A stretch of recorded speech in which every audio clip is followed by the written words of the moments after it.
बघा चित्र पहा. हे चित्र बघा आणि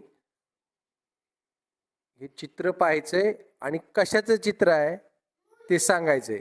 काय याच्यामध्ये मुलीचं चित्र आहे, बरोबर आहे. मुलगी काय करते, काय म्हणते, काय म्हणते? ऐक म्हणते. काय म्हणते? ऐक म्हणते ना. बार बार. आता पुढचं चित्र बघा.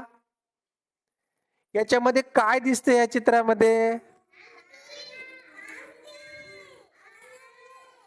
हा बर बर. अंगठी, हार, कानातले असं ह्या सगळ्याला मिळून काय म्हणतात माहितीये का तुम्हाला?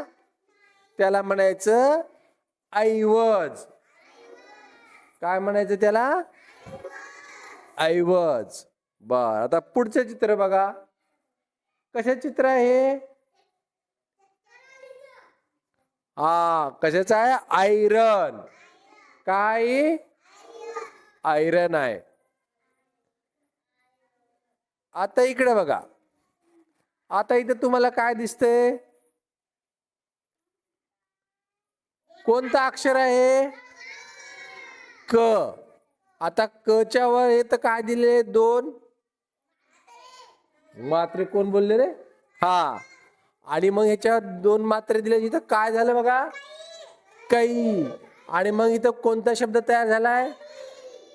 कैरी. अरे बाप रे, खूप हुशार मुलं आहेत.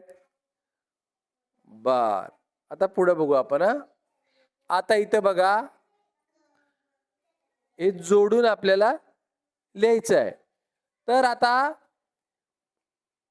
हे पहिलं जे चित्र बघितलं, आता ह्या चित्रापासून आपण सुरुवात करणार आहोत.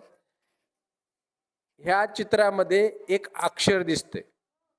हा, त्या अक्षराला काहीतरी नाव आहे, बरोबर आहे. याचं नाव काय आहे? काय नाव? कोण सांगेल? आई. हा बघा, आयरन आई. तिने कोणी आकांक्षाला काय सांगितलं?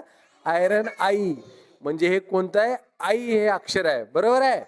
हा, हेच अक्षर आपल्याला या चित्रात दिसलं. म्हणजे ह्याला तुम्ही मगाशी काय सांगितलात की हे सगळे जे दागिने आहेत त्याला आपण ऐवज म्हणतो. मग इथं ते अक्षर आपण कुठं बघतोय? ऐवज मध्ये आई आलेला आहे. आता पुढचं चित्र आहे. तिने सांगितलं की आयरन आई. मग ही काय आहे? आयरन आहे, बरोबर आहे. आणि ह्या आयरनी मधलं इथं आपल्याला आई दिसतंय.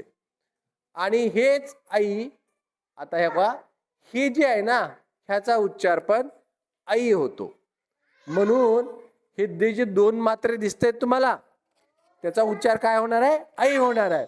मग कवर हे दोन मात्रे जर दिले तर काय होणार आहे? ते कै. आणि मग पुढे शब्द, काय शब्द तयार झालाय? कैरी, बरोबर आहे. हा, हे बघा, हे कोणतं अक्षर आहे? र. कोणतं अक्षर आहे? आणि ह्याच्यावर हे दोन मात्रे दिलेले आहेत. काय झाले? रई. आता इथं सांगा काय होईल? वाचा आता.